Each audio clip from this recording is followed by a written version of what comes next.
right, welcome back, Mr. Linton Happy Smith. Thanks for having me, Fran. It's,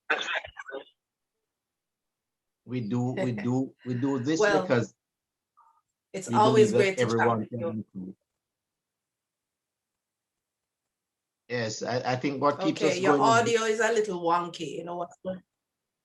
well, what keeps us going is that we believe that everyone can improve.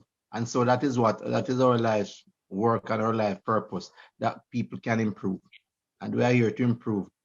Families improve, boys improve, girls, you know. That's the end result. Very true.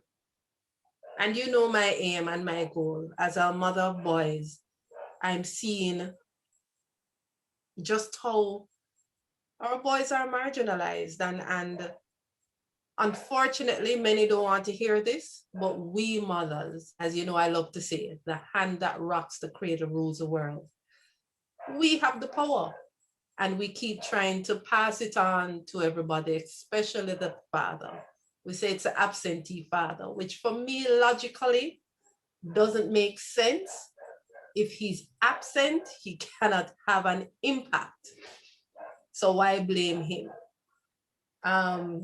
Just like because it's funny, they talk about absentee dads, but if the father was dead, why doesn't that create the same problem? Why, if the father is dead, it doesn't create the same problem as a father who is just not involved in the child's life, none at all? Well, I think humans, and let me not just say female, but humans love to feel that they have an answer, they have a reason for things. It is not me.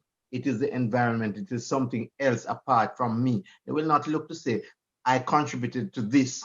People don't want to. We'll reason away our action. It is a human thing where we reason away our action, but we have to find something else that causes the problem, right? And it can't really be us because even if it's us, it's the way we were brought up, right? I mean, exactly. Always blaming someone else. Yeah, it's easy to say. It's easy to say that I never have this. Look at well, most West Indian parents say, I never have this, and I have to satisfy with this. They go back to what happened with them, and they can't come to the fact that look, I have a child who is my child, but my child doesn't have to have anything to do with me except some of my genes, and maybe it is the genes that I don't even like that he gets from me. Because there are times we look at our children and we see them do something and we realize that, hey, that's the same sort of thing I used to do, and it is not the thing that we like, but it's the thing that they have, right?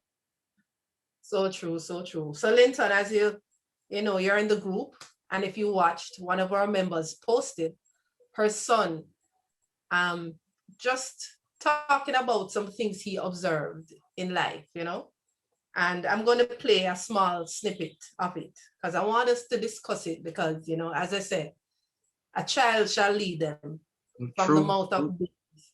What the young man said is profound. And for a young boy at his age to realize what is going on, I thought it was something else. So I'm going to play. About that last video. The other thing is when it comes like a lot of a lot of single mothers raising the boys to become the men that they complain about so often. A lot of the reason why that happens is because all they do is complain about men over and over. So of course it happens that way, or of course things turn out bad because you're teaching this boy that being a man is bad. Men are terrible. Men this, men that. So have confidence. Of course they don't, take things in stride, right? Of course they don't put themselves before, others. Because all you ever complain about is, oh, men this, men that. Geez, these men should be treating me like this, blah, blah, blah. So of course these men turn out to be boys because you don't teach them to be men in any sense of the word. You just tell them how terrible men are. You complain constantly. All right, I'm going to ask you a question after about what do you think it needs to be. All right. Yeah. No, you tell me. I mean, every time I listen to this, I get goosebumps. Now, just so our audience will understand, this is a young man that's being raised in a very, I would say, a stable, two-parent household. He has his mom and his dad. He has no experience with single motherhood, right? He's homeschooled, so you can't say he goes to school, so that's where he meets boys. So yes, I mean, he has other activities outside of that, you know, so he does socialize. But he's homeschooled. I would say a pretty stable household, both mother and father. Where did he get this from? So what it is showing me, and his mother pointed it out, is that this thing is so bad that a young man, I think he's what, 13 or 14, of that age, that does not associate, doesn't live in Jamaica, doesn't live in the US, the places that we know, it's an epidemic with women, just all they do is complain about men. Men are dogs, men are shit. Men ain't nothing, dutty, drancrow, wothless boy. And he came away with that. That is bad. Even in my own household, my boys, you know, I'm not the type of woman that speaks that way. I don't speak that way. I don't, you know, I don't believe in it. What this young man said is something that I've been fighting against for the longest time, right? And even with my boys, being at home a lot now, especially, and being online, the conversation nowadays is gender equality. I'm not talking about gender equality in a good way. It's about, why is it that girls think they should be able to do these things? Why do they speak so badly about us? Why do they? They think they can do things to boys and men and they cannot be done back to them. It is bad. And we are the same woman, as the young man says, that complains daily about the quality of men. Let me tell you, I once, as a young man, I dated a girl who I think was very level-headed, stable, and all of that stuff. And, you know, we were talking one night and just talking about hurt and heartbreak and all of that stuff. And she said that if a girl has never cried in her life, you can bet the first time she cried is because of a man, right? I mean, we must find that there's a man that is responsible for anything that happened to us that is negative, right? And like I said, she never grew up in that kind of household, right, where men were ill-treating women and all that stuff. But so it is widespread, it is far-fetched, it is widespread as much that this young man in a stable home can be getting that the complaining is there, you know, men are this and men are dogs, you know. And you see, it's amazing that women generally, and I don't like to generalize, but I generalize here. Women generally don't want to say that they made a mistake, right? So it has got to be somebody else, right? Because if a man was so bad, what happened? How you got involved with this man? You didn't know. And again, you know, you're going to hear that he showed me a different thing. So it is really the man again. The man was really dishonest from before because I didn't know this about it. So it is all him, you know. So I must come out smelling like a rose at all time. There's something in women that says that. I always ask. I've seen online women cussing, wothless, dutty, drancrow, boy, whatever. They're talking about their baby daddies or their husbands or their whatever. And I said, my goodness, if he's like that, what does that say about you? You are the one who laid with him. And even worse, you had a child with him. Well, let me tell you, I had a bad experience. And I remember a friend saying to me once that every day she's waiting for me to cuss about my ex-husband. And I said, why? I said, I got married to him. He asked and I said, yes. I'm a part of the problem. Right? If anybody is the fool, I am the fool who, hold on, something weird just happened a while ago. Okay. Anyway, yeah, I am the fool then, you know? Right. But you see, you can do that, you know. But let me tell you, Frank, as a man, I have not met, well, maybe I can count on one finger or maybe two fingers the amount of women I hear speak like you would say, look, no, let me tell you, we are in this thing together. It was partly me and part him, right? We have a child, and the child or children, and the children are part us, right? We give them part of our personality through nature and through nurture, right? So that is it, right? And therefore, what they didn't get by nature, we nurture by feeding them this diet of man, of men. And it's important. The point I want to raise about this young man is that although he's not living it right, in his home, but he's living it because he hears it. And we have not paid enough attention that children really, they live what they learn. They hear it over and over again. So they're learning it, right? They're living, that is the experience that they're getting because they have friends.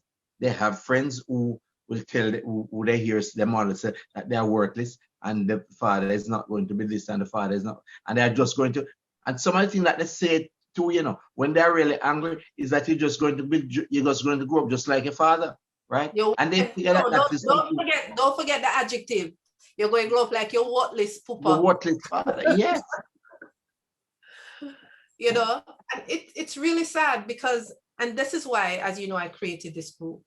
I really want to reach out to mothers raising boys, especially single mothers, because single mothers, and listen, I get it because I've been there. If you're a single mother and you are not that way by choice, you know, there are women who have chosen, I just need a child, you know, they'll go right to a sperm bank, whatever, or just set up, ask a guy friend or whoever, hey, I want a baby. Unless you're that person, and know you're ending up raising a child on your own, it means a relationship was broken.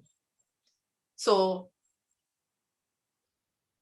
what that means is that you're going to be carrying some hurt, some anger, you know, you have to go through the stages of breakup. And unfortunately, a lot of our men suffer from narcissism or some sort of personality disorder. And the thing is, it's that it goes around, and where does it start? Because these men who suffer from these disorders are like that, usually because of their mothers. When you talk to them, they will tell you, yes, there are the few that can say, you know, my father was abusive or my father was this, but majority of them, it's because of their mothers. You see, and until we realize the power we have and the awesome responsibility we have, instead of pointing fingers and cussing men, we have to realize that we are the ones that are raising them. Whether it is you have a husband or not, we are the ones that are most influential in that boy's life. We are the ones that are raising them. We are the ones they're looking at to understand the female gender, how to relate to them, how to whatever. So if it even is that you're staying in an abusive relationship, you're teaching that this boy that that's how he should treat women. So I always ask the question, if you're so busy complaining about men, if you're raising a boy child, what are you doing to make a difference? Profound. Because that must be your aim, you know. Look, we have had all of this stuff, and if you complain so much, what am I doing so that you, my son, grows up to be quite different? He grows up to be someone of value, someone of purpose, someone of love, someone who has the traits of empathy, right? Because we tend to say, and I hear mother say it too, and I cringe when I hear them say, you're going like girl pick me. I mean, we hear it in this kind of stuff. We complain that men are not a soft side at all. They're not emotional. And the moment you have a boy who shows emotion, right? He must tough up, right? He must go on like that. This is it. And let me tell you, people in general don't deal very well with mixed messages, you know. If you work at a place and at one moment the boss seems like he wants you to act on your own and take the initiative, but at another moment he wants to be in everything, he wants to guide everything, you're confused, right, as an adult. So think about that child that is getting mixed messages. You say that he must tough up, right, but you want him to be gentle and kind and all of that stuff.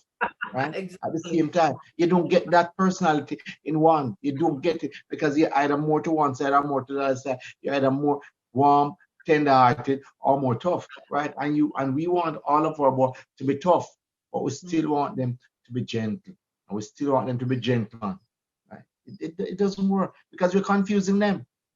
Exactly. They don't know. I remember, and as you know, one of the reasons again why I started this group in my own experience, when I got divorced and ended up, being a mom to these two boys, I remember the messages I was getting from inside churches and all of that, that these boys were doomed to hell because they're being raised by a woman alone. And I was like, what? And statistics show that they're more likely to drop out of school, commit suicide, join gangs, do drugs, just all these awful things. And I couldn't understand why. Why? Well, one of the first things I realized is that when I looked at the source of these so-called surveys or whatever they did, they were done years ago, one. Two, back then, most single mothers came from a certain socioeconomic background, which, as we know, is a totally different culture that with how they Yeah, it's going to talk affect. It's going to affect even how you provide for the child and all of this kind of stuff. exactly. So And your own stress level as a mother is going to be heightened. Right, more stressed out, and someone that comes from a certain background maybe didn't receive love and doesn't know how to show it. So when we are talking about connecting with your children, then connect what? Connect him with a box. But let me If you tell you don't something. listen. It's good that you say that because I believe that I was brought up in a stable home.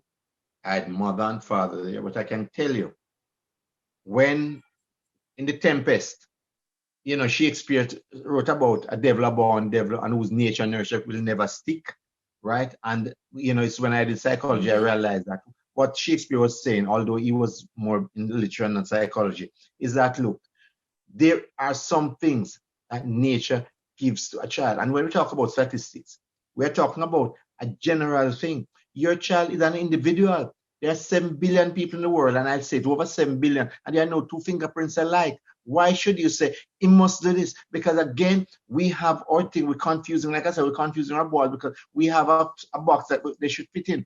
He should do this, that, but not that. Where's the example coming from? When every day you let him know, as that young man say, that men are not good, men are worthless, men have so much problems. That's what you do. And how is it that you can make that boy be special or see the special gift that he has, right? You're not interested in doing that. You're interested, and you don't realize that you're teaching him something by your daily utterances. Exactly. Right? That if Exactly. men are like that, then I am a man also. So long. That's how you see me, right? Because surely they will not say that they see the son as that, but they have fuel. They have put so much fuel to the fire that he now is getting to that. And soon and very soon, that boy realized, because they grew up, and they realized that, look, my mother did this to me, right? My mother did this to me. Oh, yes. You listen to boys, even boys who are gunmen right now, they'll tell you that, look, no man can't talk to me, or just my grandmother and my mother. There's some female, as you say, female don't realize the power that they have generally, right?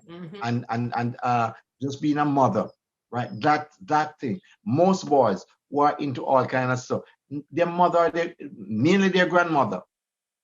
I do assessment on boys, and when I ask them, in your family structure, grandmother, auntie, mommy, daddy, who you think love you the most? I'll tell you this. Most times where you hear it come is either mommy or grandma. Either mommy or grandma. And I always ask more probing questions. I said, but why you think grandma love you? She don't beat me, she don't rough me up, she don't what? Right? I mean, grandma not telling you like you're going to turn out like your wothless poopa, right? And it is all, the boys need this, and women are missing the point that they need to be affirmed. They need to realize that they are good smarty, right? And they're not what you said, and what is pop at all. Boys must toughen up. So you're going both tell them you love them and you know, affirm them and compliment them. And this is a sad state. You know, I remember when my older son was in a particular high school. It's funny, I remember a friend said to me, yeah, them have big name because of sports, etc. But I get to school. I don't really like to categorize things, but Right. when he said it, understood what he was saying, because most of the children that went there do come from a certain background. And he coming from the prep school he was coming from, he just could not fit in that environment. The noise, him said, Mama, never hear so much bad word in my life. And let me just come right in here and compliment you on that, because you realize that your son, you realize who your son was, and therefore that was going to be detrimental to him. One day about, right, and his form teacher approached me about something he did, like he's not, you know, taking part. I don't remember what it was. And I told her that, well, he's having a hard time fitting in because he's not used to this kind of environment. No, before we got to that, we're talking about something. And I said, well, you know how boys are. She said, yes, we got the training and about boys and, you know, how they listen and how they this. And I found it funny because she's telling me about the training she got, but yet she's coming to complain to me. And I'm saying, but if you get the training, apply it. And if anything, you should be coming to me to help me to apply that too. Well, it goes to show. Right? So hold on, not done yet. So moved on, and I was telling her that, you know, he's having a hard time fitting in, not used to this kind of environment, blah, blah. Her answer to me was, well, maybe he needs to toughen up. Maybe this will toughen him up. Linton, it took a lot out of me not to just bite her head off. I just bit my lip, I smiled, and I nodded. Because in my mind, I'm going, you are the bleep problem. This is a problem. I couldn't believe she's telling me about it toughen up. Why I want my picnic tough. Me don't want him to be tough. Me don't like tough man, tough turbid, whatever they want to call him. You know, and it's so sad that was her response. Is that teacher who's been teaching a boys' school for how many years and has a son. You tell me now. The soft always overcome the hard.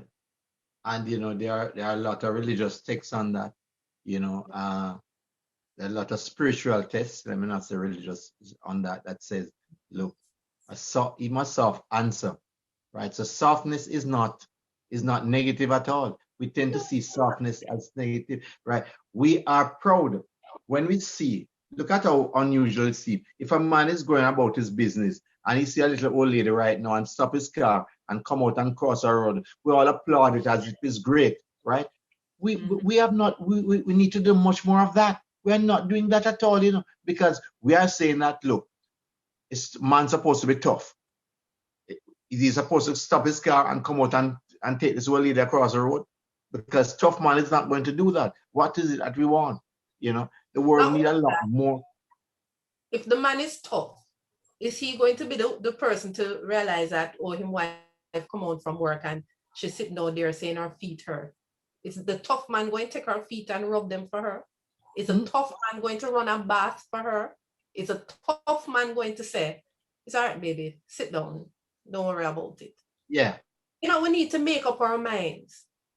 But, you know, you touched on spiritual. I'm going to get a little spiritual here now. When I say spiritual, I'm not talking about Christianity. Religion. I'm not talking religion at all. Yeah. Even though I'm going to pull a text from the Bible, and I want the ladies who are listening to understand, life and death is in the power of the tongue. If we only understood how powerful our words are, our words, especially when expressed with energy behind it, has creative power. So when you keep speaking these negative things about men, one, that's the only kind of man you will ever be confronted with. And two, if you're raising a boy to be a man, you are creating that boy to be the man that you are complaining about. Our Very core true. beliefs, if your core belief is that all men are drancrow and wothless, that's what will manifest itself. True. If core belief is all negative and hate and anger, no matter how you try to pretty it up, it's going to manifest itself. So I really wish women would learn. You know, you've always heard me say, and even a couple of people in the group have heard me say, sometimes I feel like I live in an alternate universe. And I thank my mother. My parents were divorced when I was young. I didn't even know until I was in my late teens that divorce did go on. Because they operated, you see, he worked on a ship. So he was hardly ever home anyway. And he was still coming home and staying at the house and all of that. I had no clue. This woman never said one bad thing about the man. She was encouraging a relationship. Lord, write your father that those days would have to write, put pen to paper and write letter. Right? And all of these things. You know, when I realized that my father was really a jerk, Clinton, when I went to live with him when I was 18, nobody ever told me that he was. So up until that point, I had fond memories of my dad, of how great he was. And when I went to live with him, I went, oh my God, how did my mother put up with this? Right? I grew up a tomboy. I am more in touch with my male side. I keep saying that I have many male friends and they are truly my friends. I know a lot of people don't believe male and female can be friends. I have genuine male friends. I listen, I hear them talk about what they experience and all of that. I also know I have friends that are great men. And if I could have seen them in a different light, I would have take one of them, but everybody have them preference, right? So I know this. So when I hear other women speak about the experiences they had and are having, it is so foreign to me. I cannot understand it. Why they keep having these reoccurring. Every man them date is a man. If you understand what I mean. I read a quote recently that says, when somebody don't like you, what they do is recruit other people not to like you. So if a woman has a bad experience, what she tries to do is generalize to say that all men are that. So she's trying to, she has to recruit others to see life the same way she sees it too, right? I don't know why. I cannot understand why. Right. And again, for anyone who is listening, we're not here to bash women. I know it might sound that way because yes, there are men who do the same, but let's get real. Majority of women do this. And here is why me personally reaching out to women and talking truth and say, listen, it's time we take responsibility for our actions. Because again, let me get a little spiritual. If you only understood the feminine energy and the power that comes with. When Beyonce say, who run the world? You think a joke? And you think a joke. But to sit down there playing with your power, with the words that come out of your mouth, we are mash up the world. We need to stop it. So true. So true. So someone says, I'm not raising my boys to be tough. Please don't. Boys don't need to be tough. No. Boys need to be boys, and as they're becoming men, we as women can teach them. Our job is to help them to understand women, you know. Because remember, what puberty hit, what full up them head, girl. How are they going to maneuver that? How are they going to deal with that journey? You think a man can tell, man who don't know nothing about woman can tell him anything? This is what I don't understand. How is a man going to tell a boy about woman? No, me are the best person to teach a man about a woman. Anyway. Of course. So the young man's mother. Just to digress.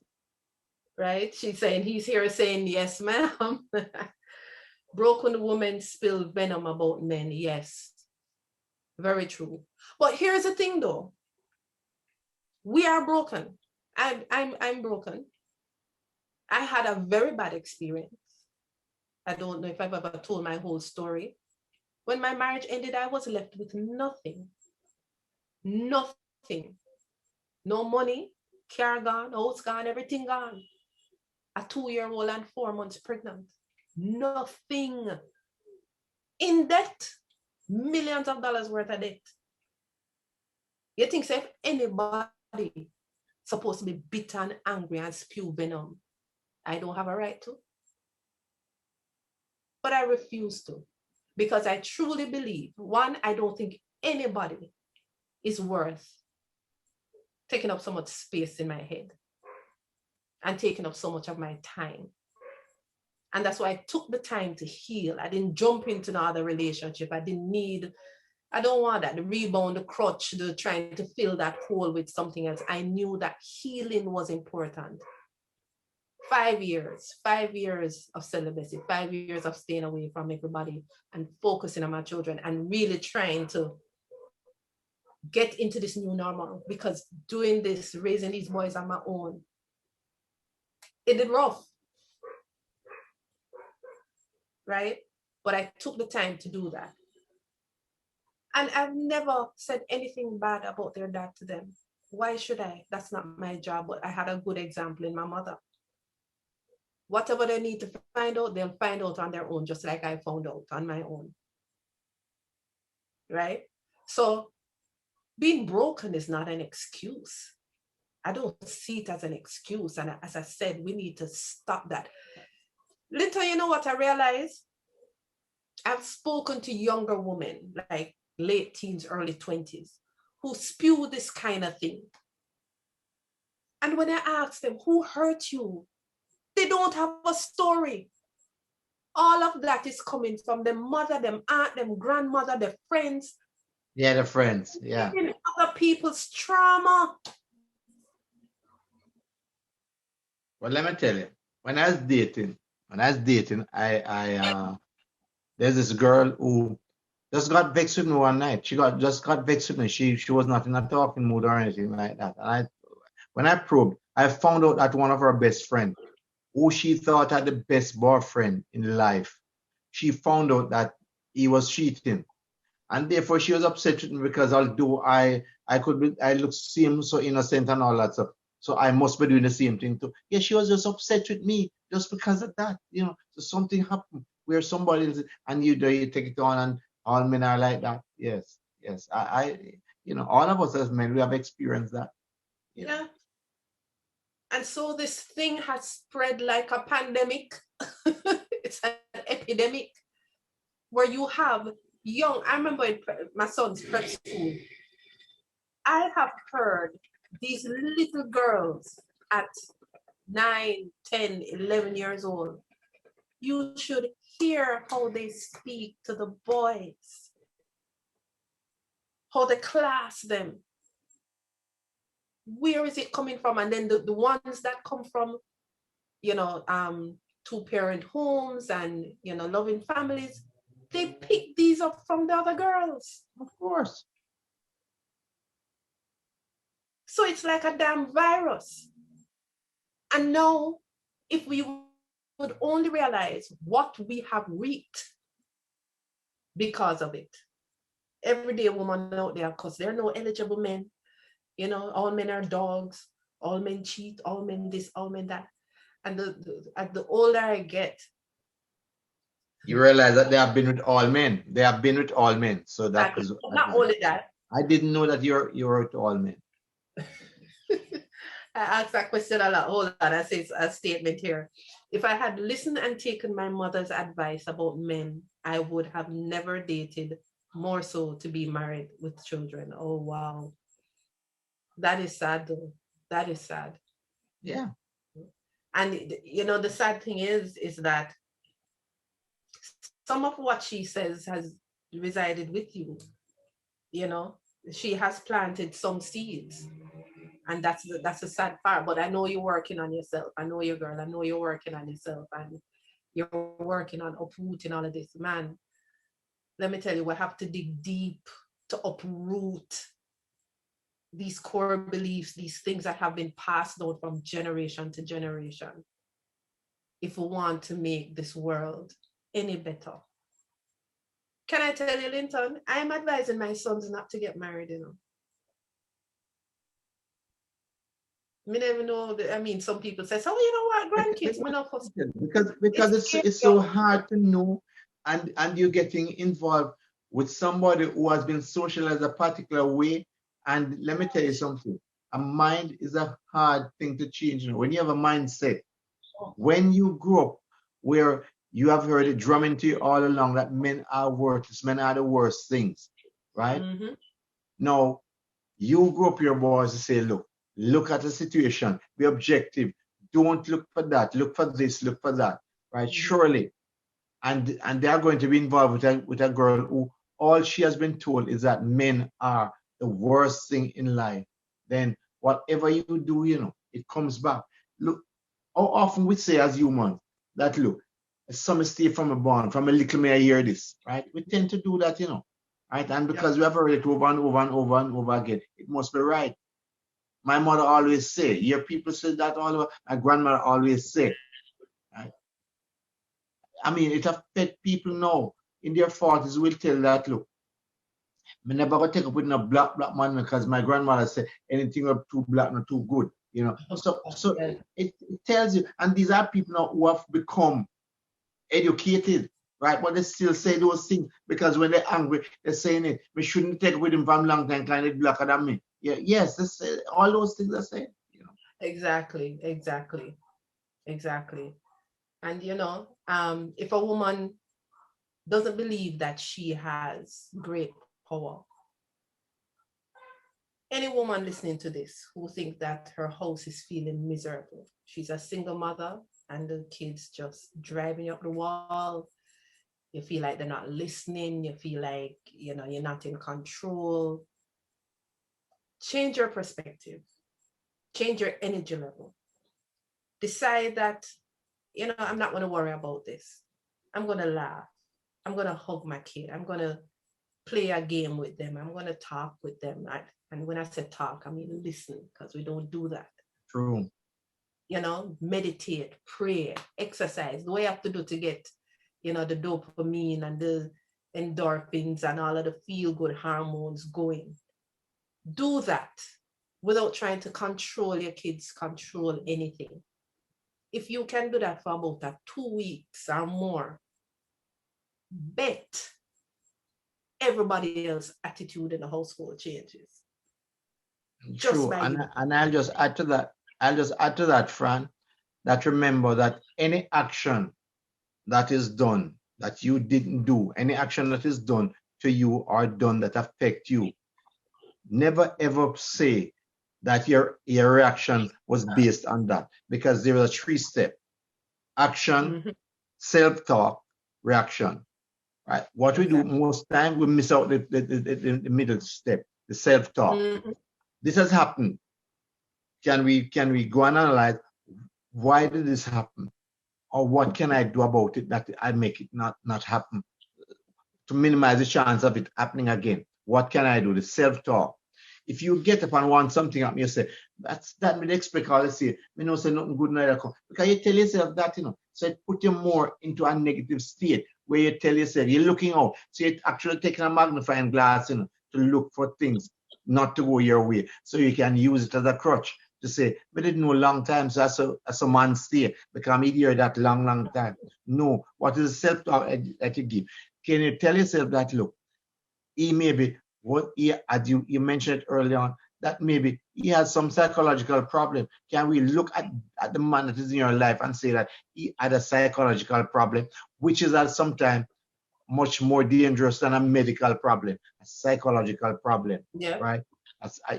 He has split personality. He has bipolar disorder, etc. Why don't we ask ourselves? We are adults, you know. We can ask ourselves, what can I do? What didn't I do to analyze this? Right? We are not asking enough questions. We are jumping to conclusion without asking the questions. So the self-talk is extremely important when anything happens to you. the self-talk is important to get to the reason why this particular thing happened. If we do that, Yep. if we do that, believe it or not, we'd not be so bitter and to spread that bitterness. So, okay, so I'm asking a question here. Isn't telling your son not to get married passing on your trauma? Well, I said I'm thinking about it because I'm just not liking what I'm seeing out there. But of course, I'd never tell them that. I raise my kids to make their own decisions and their own choices. So this is just me talking, just based on what I'm seeing. There are women who are raising their daughters right. We just don't see them as they are busy living and not making noise like empty vessels. True. Because fun and joke, I have a girlfriend who has a daughter, and we always joke that our kids are betrothed to each other. Because like me, she's a single parent. She has sense, she talk and think like me. I see what she's raising her daughter. So one son is already taken, spoken for. So that's true. The sad thing is that with that, these good people very rarely meet each other. True. Hence why you have so much issues. And especially the first time around. It's normal, maybe the second time around that they meet each other. Not the first. Third or fourth. But I forgot what I was going to say earlier. But yeah, we need to, one, stop living other people's drama. Stop. Because I personally believe it's a plan. Yes, each situation is different. Each situation is different. And we can't use the one size. And the media has a lot to do with it. The media has so much to do with it. And it has led us astray. Yeah. So we have these ideas in our heads about how people are supposed to be and relationships are supposed to be, etc., etc. Because the funny thing is, I've also found a lot of women who complain about men. If you really get down to it and ask certain questions, the man never do them nothing bad, The man just didn't live up to their expectation. And for that, he's our drancrow. You know what I mean? It's funny, there's a movie, I can't remember the Tyler Perry movie. Oh, what it's called, but it's about a man and a woman. They met in college, got married. He's a dreamer. He had this invention he believed in. Oh man, what was the name of the movie? But every time online that movie comes up, I am blown away by the responses of women. Them cuss out the man. It's his fault. He did everything wrong. And it's so funny. Nothing like that in the movie. Nothing like that. And at the end, in the movie, if this was real life, I'm like, man, if my situation ended that way, I'd be long gone. The end of the movie, after his wife thought that he cheated again, he cheated while they were in college, not when they were married, while they were in college. And the mad head did kick in and she did drive car and trailer and turn it over and all of that. So from that point, it says it no good. And even in the movie, you hear him saying he saw how much it hurt her and he would never do that to her again because he loves her. And he never did cheat again. Years later, I'm buck up with the same girl. She accidentally dropped her purse in the truck. The wife find it. And when she done cuss out the man and run him out of the house, or him lying and thief, and she wastes her time with him and spend her money and blah, blah. Typical cuss out. Long and short of it is that his invention got bought or whatever, accepted somewhere. He made millions. And out of that, he said to his ex-wife, he bought the family house back because I think he did something and they almost lost the house. He bought it for her. Bought her the expensive car like Benz or one of them something there. give her millions in cash because he said, you stood by my side all these years. You deserve this and more. Linton, what the man do wrong? What the man do wrong? Well, you know, let me pull a verse from out of the Bible. He that is without sin cast the first stone, right? Because let me tell you, we can talk here. There's no perfect man per se, and there's no perfect woman, right? When you take up in a relationship, you're saying that, look, we realize that we can build this together. We can work out whatever differences come. We are committed to something. It's a commitment, you know. It is not saying that, look, I will never make a mistake or I'll never be wrong. It's not saying that at all. It's not saying that at all, right?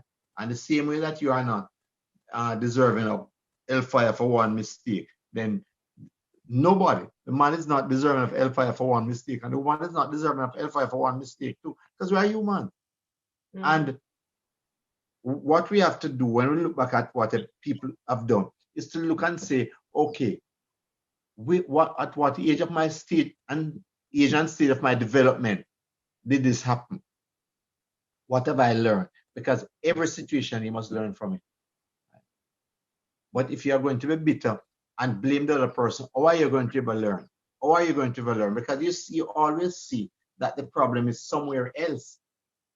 Exactly. And if a man is seeing the woman as 100% the problem, he's wrong. And if a woman is seeing the man as 100% the problem, she's also wrong. So that is at least what we are agreeing here tonight. That look, we are not saying that women are evil and wicked, but surely, generally speaking, they tend to put all men in one basket, right? Yep. And it is not fair. Right? And not only that, let a man try to speak out. I see this online so many times. I've seen men. I remember a friend of mine posted one day, Black woman, not all Black men are bad. Linton, I can't tell you what the responses were like. Oh, really? Where is he? Show me one. I don't know of any. And so that is it. That's the first thing the women are saying. So they're admitted saying that all Black men are bad. Second set now started to tell him what he should say. Oh, why are you posting this? It sounds like you're feeling this way. And just start attacking him. And I see this over and over and over again. And the sad thing is, it's the younger set, what I'm calling millennials.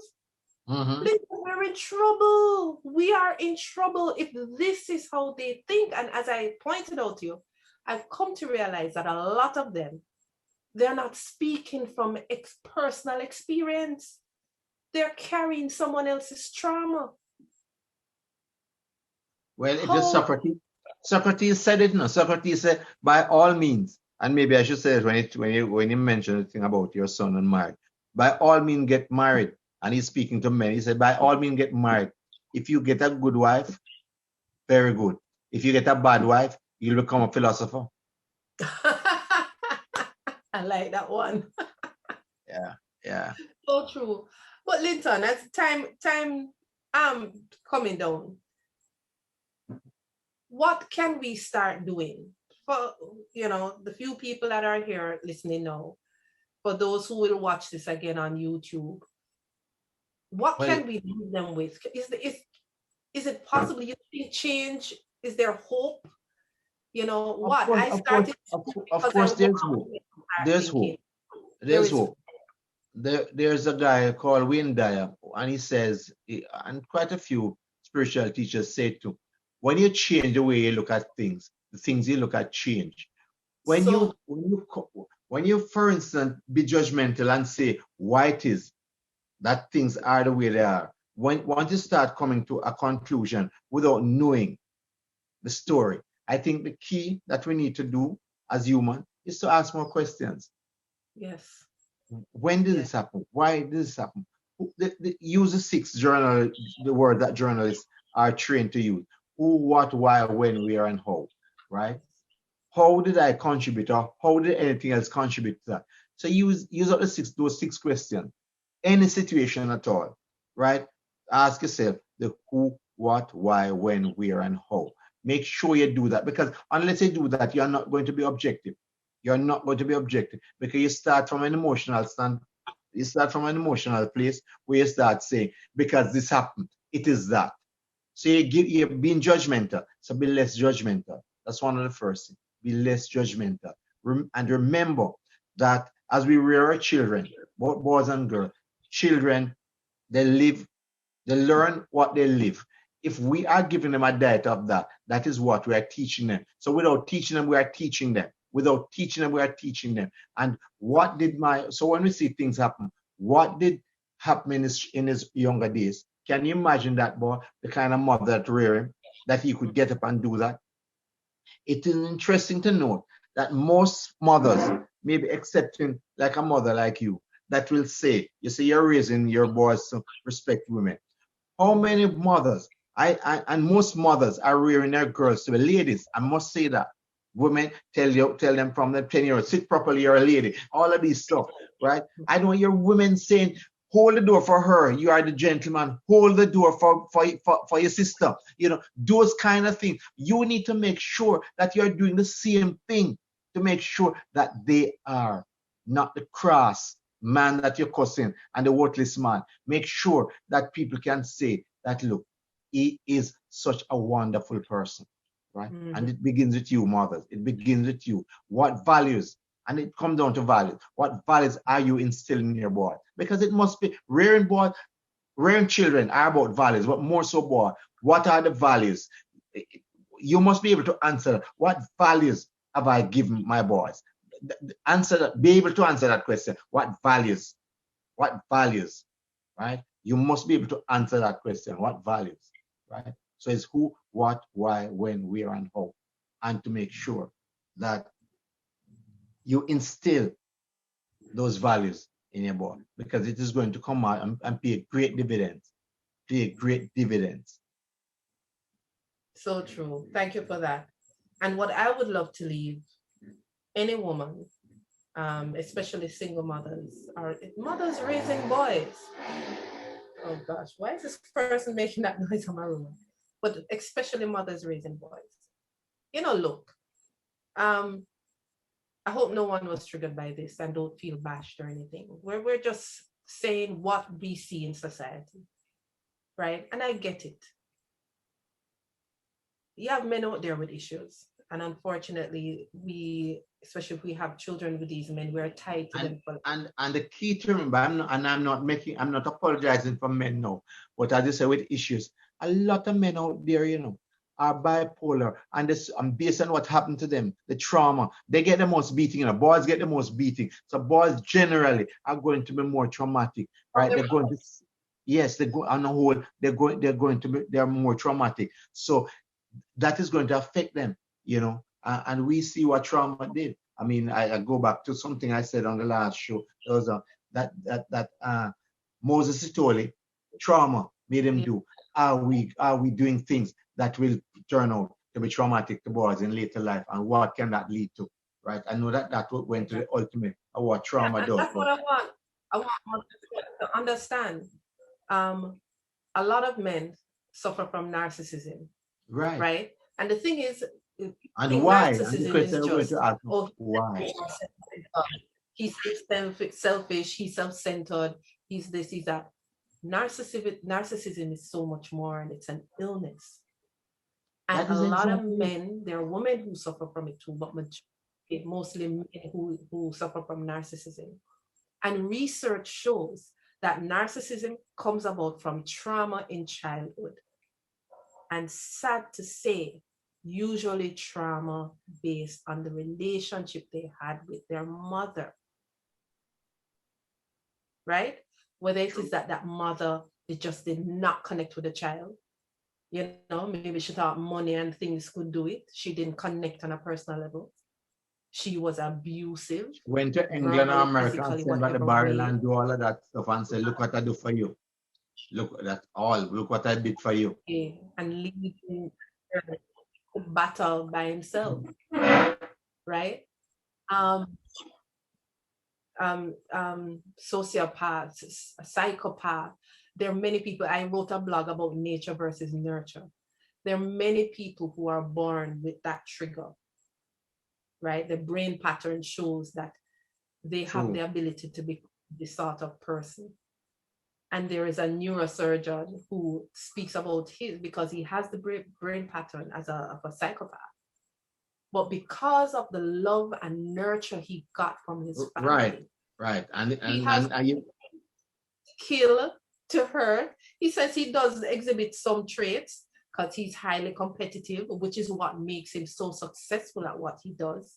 You know, he says he won't allow the grandkids to win a game.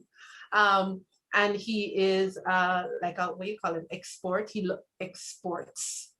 So he loves those extreme sports. He will do crazy things like that, go and sleep in a dangerous for a night. But whereas most psychopaths would encourage you to go and do the dangerous thing, he will do it himself, or he will do it. He will encourage you to do it, and he will do it with you. And he says it shows that nurture can change that. Of course. Right? So yes, it can be passed down, and these things can be passed down. So you're worried that you were married and you had children for a psychopath or a narcissist. And it can be passed down to your children. But nurture can change that. Right. So again, it's up to us. In the same way that a boy who is very creative and more related to science, he will make things like, he might do things like computing. But also, if he's in the wrong environment, him start making guns out of milk can or what have you. Him start doing things because it's still the same creative mind. Exactly. So the environment that he's in is going to decide whether I'm using creativity to make gun or he's going to use it to make computers. You know, it's that. Exactly. So again, as I was saying, what I want to do is encourage us to evolve. We have to evolve from this base way of thinking and of acting. If we want to see a better world, and especially if we're raising boys, we must evolve. We must change our way of thinking. We must change our attitude towards the opposite sex and towards life and towards ourselves. True. And if you want that change, if you want to make a difference by raising confident young men, join the Real Mafia Mom group. So Linton, it's that time. It was really my pleasure sharing, you know. Well, I think that, as usual, you know, I think we started out by saying that we believe that people can improve. Everyone can improve, because if we didn't think that, so although it might sound like we are beating up on people, but we are doing this because we believe that everyone can improve. And with training, with nurturing, we can do better. Exactly. And I want to thank you guys who joined us live. This will be up on YouTube by tomorrow. So invite your friends to watch. And, you know, let's do what we can do to help our boys to become confident, successful young men. Thank you and bye. Bye-bye. Thanks for having us.